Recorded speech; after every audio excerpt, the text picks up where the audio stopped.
בלב ליבה של ירושלים מוקם פרויקט בעל תפיסה ייחודית הסובב סביב מוזיקה.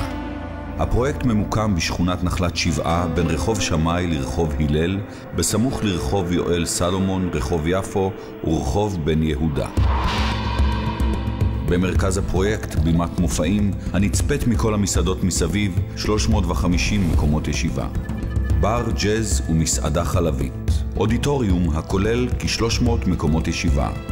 מוזיאון המוזיקה יציג את היסטוריית המוזיקה העברית ואת כל כלי הנגינה המקוריים. בית קפה, גלידריה ודירות יוקרה. ברסרי צמוד לאקדמיה למחול. מסעדה בשרית ואולם שמחות.